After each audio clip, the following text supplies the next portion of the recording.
Les CIO servent à accueillir tout public, et ça c'est vraiment très très clair, donc les scolaires mais aussi les non scolaires, mais aussi fait un travail de partenariat avec Pôle emploi, Mission locale, le BIGE, etc. Plus avec MDPH, avec le CMPP, avec Georges Sand, hein, tout ce qui est la partie infanto-juvénile de Georges Sand. Donc il y a un vrai travail de partenariat. C'est aussi un lieu pour nous ressources, parce que c'est là qu'on met en commun les informations et qu'on actualise les informations et qu'on s'échange les informations. Et c'est là aussi qu'on décrypte les procédures, qu'on décrypte aussi toutes les informations. Et aussi, c'est là qu'on a tous nos outils pour faire des bilans psychologiques. Donc s'il n'y a plus de CIO, ça va appauvrir même notre pratique professionnelle. Et ça, c'est extrêmement dangereux parce qu'on met en commun et on fait des analyses de cas en commun. Et c'est ça qui construit effectivement les solutions et qui enrichit effectivement les solutions qu'on peut apporter aux élèves. Et le CIO accueille aussi des groupes. Donc régulièrement, on accueille des classes au CIO, justement pour les sortir des établissements scolaires.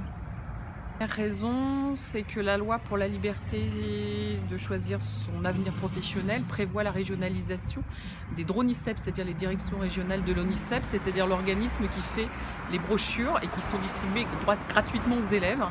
Et si c'est régionalisé, évidemment, la région orientera certainement fortement l'information vers tout ce qui est métier porteur et formation porteuse d'emploi, etc. Donc nous, on veut que l'information reste neutre, objective et la même sur tout le territoire. Et aussi on en lutte parce que le ministère a annoncé la fermeture de tous les CIO sur toute la France. Donc les 470 CIO sur toute la France.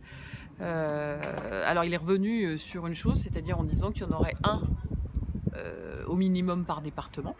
Et dans l'académie, le rectorat nous a dit qu'on reverrait la carte des CIO, évidemment avec la base de 1 par département, et on verrait lesquels resteraient ouverts, les autres.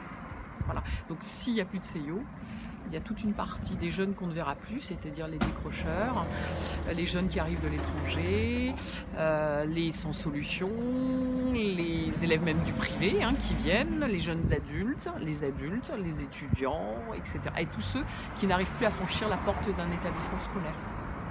Et on est ouvert le mercredi et pendant les vacances scolaires. Donc s'il n'y a plus de CIO, eh bien ce service ne sera plus rendu.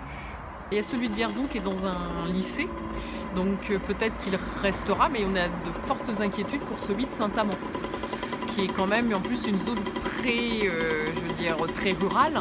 Et là, c'est effectivement inquiétant, donc c'est un service public en moins dans le sud du département.